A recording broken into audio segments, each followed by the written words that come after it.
Round mock draft with trades. Let's get it.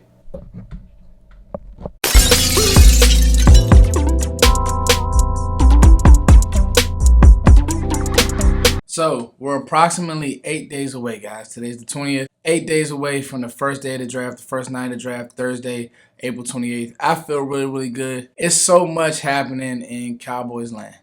Obviously, the Kelvin Joseph drama.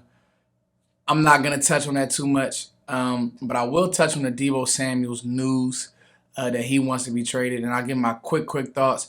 And then we're gonna get right to this 7th round with trades, guys, because I got a lot to talk about. I got a lot of prospects to talk about. This will be my last mock draft because I want to give you guys some different names and some different scenarios, just like I did last year. I'll never forget my last mock draft before last year's draft. I believe I gave us Micah Parsons.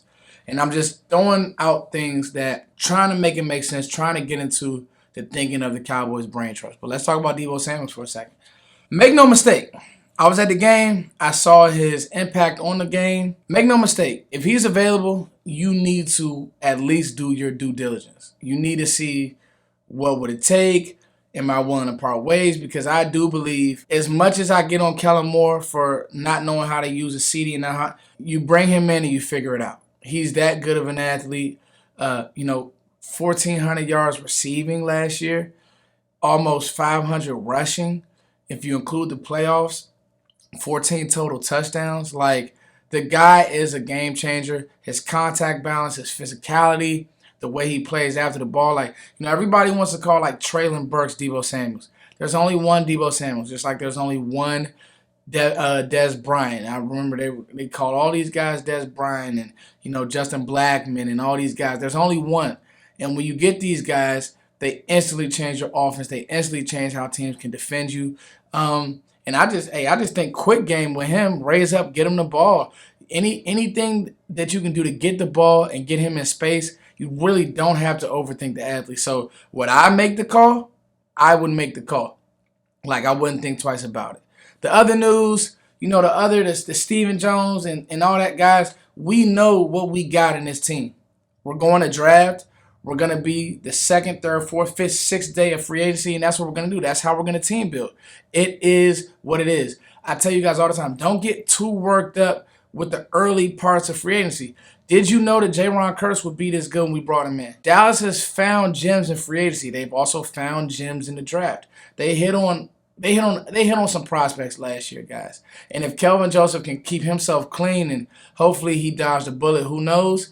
I'm praying for the best. I did have concerns with the off-field last year when they drafted him, and that's a real thing.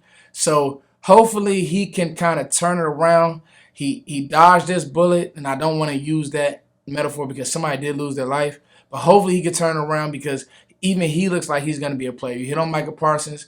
You hit on Osa. Like, you got some pieces out of this draft, and I think that that's what Dallas is going to have to do with this draft coming up in 8 days. Let's talk about it with trades. So,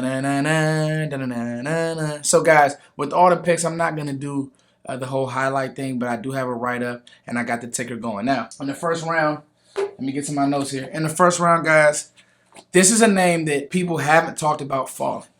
But I went Drake London. Foots. I can see people throwing tomatoes at the screen. There's no way Drake London will be there. Hold on. Time out.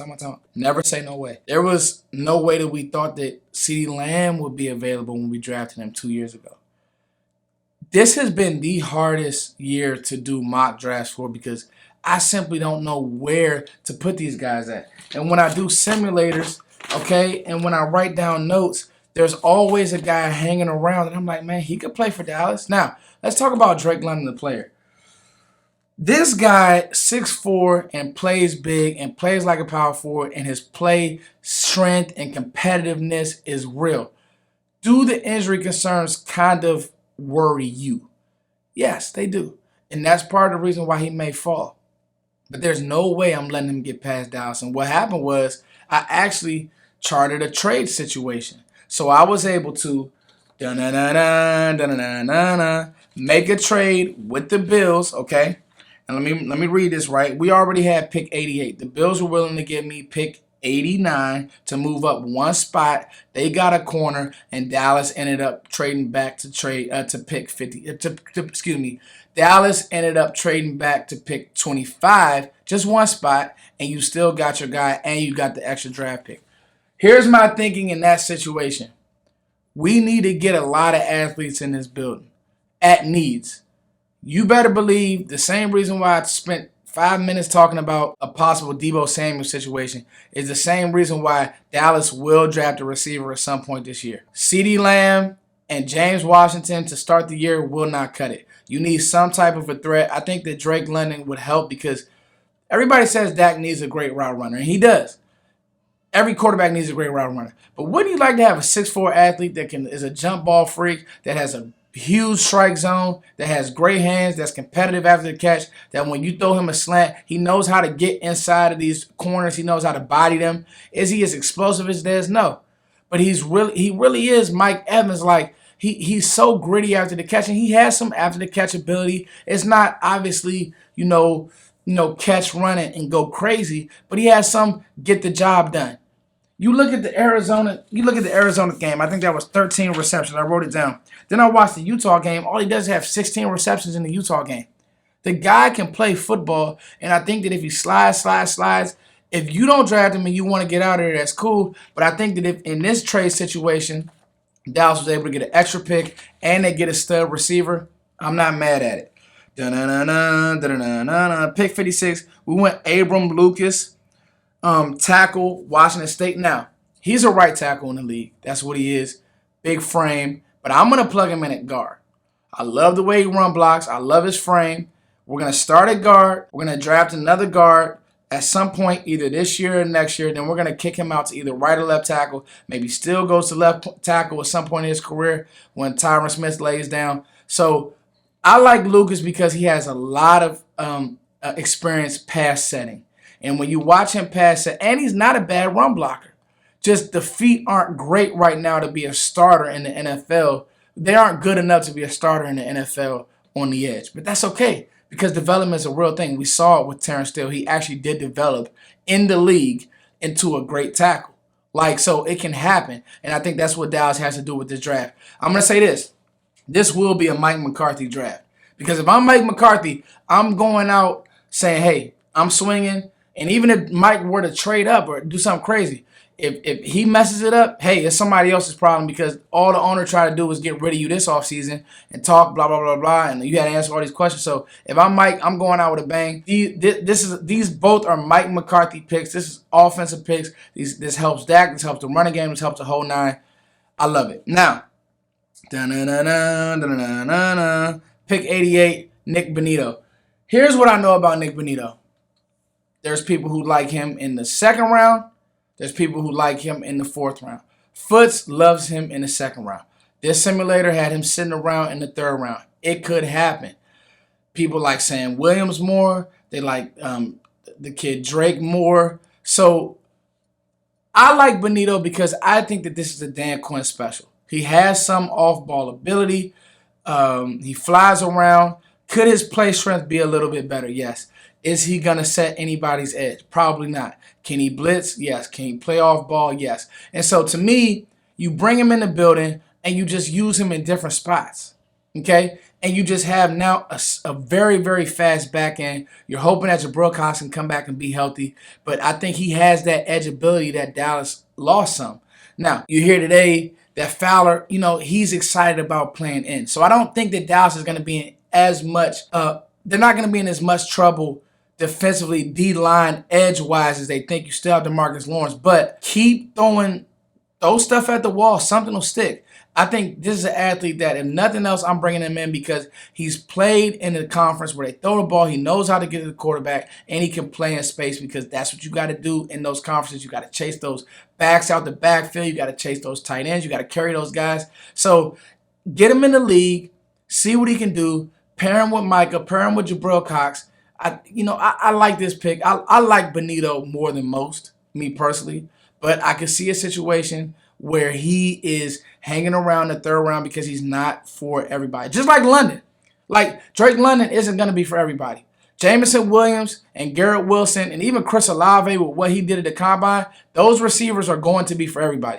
Drake London will not be, but there's no way Dallas and the roster that they already have should pass on him. So this is just me being in my draft bag saying, hey, bring him in. Let's play football. Pick 89. So this is where, if this happened, Cowboys fans will be ecstatic because there was still some really good athletes on the board. You got pick 88, then you go right back to the well, pick 89. I'm going Cole Strange. I'm doubling down at the guard position. Here's why. We got to make sure that up front is in order. And I love Cole Strange. I love what he did at the Senior Bowl. UT Chattanooga guard. I think he plays nasty. I think he plays with grit. One of these guys is going to stick. Listen, for all the picks that you don't hit on, show me the ones that you do. Bring in volume, bring in guys, and let's figure this thing out. If you get another pick and you get a chance to get a player of Strange's caliber now, obviously he is a small school guy, but you look at guys like Ali Marpet, who has some success in the league being small school guys. Bring him in, see if he can adjust an NFL game. If he does and he hits, you look like a genius. In the 4th round, this was easy for me. Pick 129, I went Jelani Woods. He was hanging around, tight end, Virginia. Has no idea what he's doing right now, but if he could develop in anything, like he's not Rico Gathers level of green, but he's obviously green as a football player. But I'm going to ask him to do one thing year one: run straight. Catch the ball, get upfield. He can do that. You don't have a long-term answer at tight end. So maybe he comes in, maybe he develops behind Schultz, and you say, hey, Schultz. Schultz is somebody who I love, who did develop in the program, besides being blocked by Jason Witten, of course. Jason Witten doing Jason Witten things, blocking and not wanting Schultz to be great. But that's for another conversation. Woods can come in, help you out. I think that you get him in a program. He's a big target for Dak. I think it makes a lot of sense. Round 5, this is my favorite pick 167. I went Hassan Haskins, running back out of Michigan. I like Haskins so much, I would draft him in the 4th round. I love Hassan Haskins. I think he's more than a downhill runner. And if you watch that Ohio State game, he put Michigan on his back. And I don't think that gets talked about enough. A physical guy, I think he's almost 6 feet. He gets downhill. He has some ability. He really reminds me of DeMarco Murray. And I remember when DeMarco Murray was a 3rd-round pick, and then he rushed for 1,800 yards behind a good offensive line. Downhill, one-cut guy.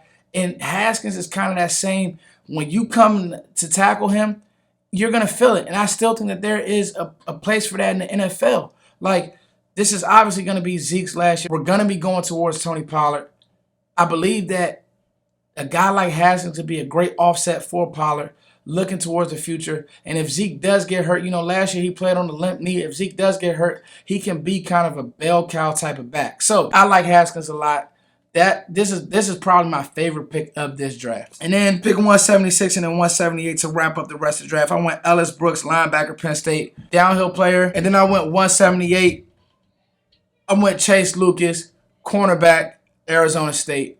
Has some ability, 4'5" athlete. So, because you don't know what's going to happen with Kelvin Joseph, obviously Trevon Diggs is your guy, but you can keep throwing bodies at that cornerback position. So, to wrap up, guys, I went Drake London, Abram Lucas, Nick Benito, Cole Strange, Jelani Woods, Hassan Haskins, Ellis Brooks, and Chase Lucas.